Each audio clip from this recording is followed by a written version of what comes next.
It's late. You said you wouldn't do it again, and then your hand reaches for the phone anyway. You open Instagram, you type her name, or you scroll the pictures on it. Or maybe you cannot even get to her, so you scroll his friends list on Facebook, looking for a name you don't recognize, or you check his location. You go through old texts, looking for something you missed, and the whole time there's a voice in your head saying, "What is wrong with me? I already know. So what am I looking for?" This is one of the most shame-loaded behaviors in the entire experience of betrayal, and almost no one talks about it out loud because the doing it feels like a proof that something is wrong with you. It is not weakness, it is not obsession. And the answer isn't white-knuckle yourself into stopping. There is something else to do. And once you understand what your mind is actually looking for, the pull gets quieter. Your brain is not malfunctioning, it's trying to do its job. Point number one, your brain is searching for safety, not information. When something catastrophic happens that you didn't see coming, your nervous system files it as, "I missed it, and I have to make sure I never miss it again." And that's the engine running underneath every search. You are not looking to find something new. You're looking to feel like you can't be blindsided again. Point two, the trauma narrative is incomplete. Research on intrusive thoughts after betrayal consistently shows that the brain replays and searches because the story isn't fully processed. There are open loops, unanswered questions, pieces you are trying to fit together, and the mind goes back to the same files over and over because it's still trying to finish something it doesn't yet know how to put down. Each piece of evidence is a hit of relief. Even if what you find is awful, there's a tiny chemical relief in knowing, and relief reinforces that behavior. So you check her Instagram, you scroll through the friends list, and you reread the text. There is a small "I caught it" feeling, even when there's nothing new to catch. And that hit trains the loop. And this is why stopping by force doesn't work. You're trying to override a behavior that the nervous system is rewarding. Looking for evidence is not a character flaw. It is a survival behavior aimed at the wrong target. Before I keep going, if this is landing for you, please subscribe. And if you want to talk about where you are right now, there's a link below to book a call with me. Here's the part that actually changed it for me. Almost everyone tries the same thing at first. "I just have to stop. I will delete the app. I'll lock my phone." And it maybe works for an hour or the day. And then the search comes back stronger than before and the shame doubles. Here's what almost no one tells you. The goal is not to stop looking. The goal is to redirect what you're looking for. Every time you reach for the phone, your nervous system is asking a question. But it's not the question you think it is. It is not who she is or what he did to you. The question underneath is one of these. Am I safe right now? Will I be blindsided again? Was any of this real? Am I a fool? Did I matter? Am I still enough? Or is there something about her that I'm missing about myself?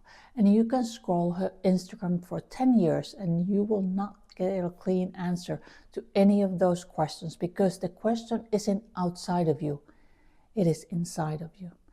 And the search is a way to try to fix the feeling by gathering more facts. So the move is not to stop the search. The move is to catch the question and then give the answer to yourself directly. Not from her profile, not from his phone, from you. In my case, I did not know who she was. He made sure he never left his phone alone. And he wasn't really on social media. He never posted anything. And I still found a way to search.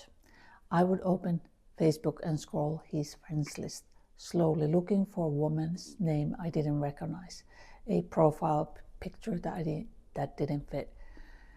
And I would do it again next day. And there was nothing to find. He wasn't sloppy enough to leave anything where I could see it. And I knew that. And I kept looking anyway. And the shame of doing it, of being the woman scrolling his friends list at 11 p.m. like a detective with no case, was different kind of pain than betrayal. The betrayal was something done to me by him, and this was something I was doing to myself. I really wasn't looking for a name. I was looking for her. I wanted to see if she was prettier than me, younger, somehow better. I didn't know who she was, and I knew it didn't make sense, and I still kept doing it. That kind of curiosity does no good, because the question underneath it wasn't really about her. It was about me. And no name, no photo, no profile could have answered the questions I actually was asking, which was whether I was still enough. It was the only question I could give myself an answer. What you feel in your hands when you reach for the phone, it is not an actual question. It is a pull, it is a pressure, it is a driving urge. I need to find something. Not will I find, I need to find something. A name, a photo, timestamp, clue.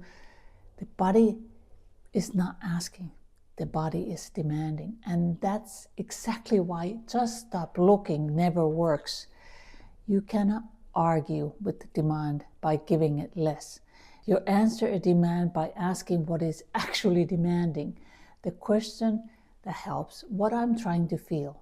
And how do I give that to myself directly, right now, without the phone?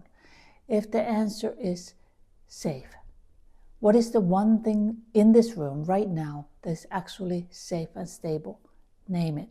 If the answer is blindsided, what is the one piece of ground in your life that cannot be taken from you? Name it. If the answer is, do I still matter? Who is the one person in your life that you can text right now who tells that you matter? If the answer is, am I enough? Comparison is not the answer. The question collapses the moment you actually try to answer it. Instead, name one thing about you that has nothing to do with him or her at all. The phone is offering you a story. Your body is asking for a feeling. The two will never meet. When the pull comes, try this one exercise. Just breathe in and ask out loud, what am I trying to feel right now? And wait for the answer. It will come. Maybe it'll say, I want to feel safe, in control, not stupid, like I matter, like the past makes sense. Then do one small thing that gives you a feeling directly. Step outside. Drink a glass of water, text the person who knows. Say one true sentence about your life right now, out loud. I'm here. I'm okay this moment. I'm not being blindsided right now. Two things will happen overnight. The pull will not, unfortunately, vanish right away, but it will get quieter because you are finally giving your nervous system what it was asking for. And the shame will lift because you are no longer in a fight with yourself. You are answering yourself. If you have done the thing I just described, if you have scrolled or searched or checked more times than you want to admit, tell me in the comments. You don't have to give any details, just me too. So we know how many of us have been there. Subscribe for more honest support for this journey, and I'll see you next time. Love and light. Bye.